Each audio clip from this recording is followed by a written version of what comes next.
আমরা বাঙালিরা কথায় কথায় বলে থাকি ভাগ্যে যা আছে সেটাই হবে, তবে ডেস্টিনি কতদূর কি সত্যি মিথ্যে সে প্রসঙ্গে যাচ্ছি না।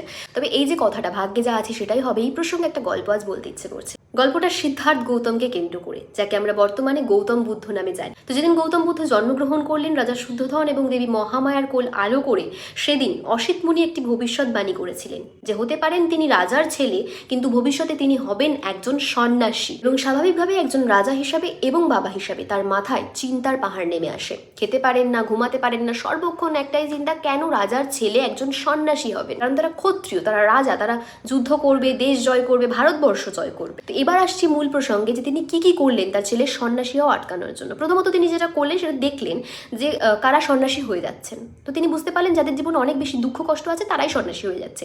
তো তিনি কি করলেন, তাদের যে রাজ্য কপিল বস্তু, সেখান থেকে যারা বৃদ্ধ, দুস্থ, রোগী, সেই সমস্ত মানুষদেরকে খুঁজে বার করলেন এবং একটা নতুন রাজ্যে তাদেরকে পাঠিয়ে দিলেন চিকিৎসার নাম করে, যাতে সিদ্ধার্থ গৌতমের চোখে কোনো রকম কোনো দুঃখ না থাকে, মৃত্যু না দেখতে পারে।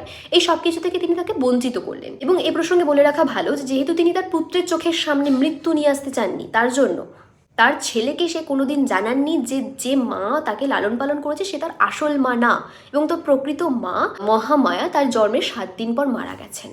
দ্বিতীয়ত তিনি যেটা করেন সেটা হচ্ছে সিদ্ধার্থ গৌতমের বিবাহের ব্যবস্থা করেন তার পছন্দের পাত্রীর সঙ্গে, যাতে তিনি সংসারের মধ্যে আবদ্ধ থাকতে পারেন। তৃতীয়ত তিনি একজন বাবা হিসেবে তার পুত্রের জন্য রঙ্গশালার ব্যবস্থা করেন, যেখানে গণিকারা মদ এবং নৃত্যের মাধ্যমে মনোরঞ্জন করতে থাকে। তো এখানে আমি হাতে গোনা 2-3টে বললাম, কিন্তু এছাড়াও তিনি বিভিন্ন পদ্ধতি অবলম্বন করেন তাকে সংসারের মধ্যে আবদ্ধ করে রাখার জন্য, কিন্তু কোনো কিছুতেই কোনো লাভ হয় না। আলটিমেটলি তিনি সন্ন্যাসী হয়ে যান, সেই ভবিষ্যৎবাণী সত্যি হয়ে যায়, এবং যেমন তেমন সন্ন্যাসী না, স্বয়ং গৌতম বুদ্ধ।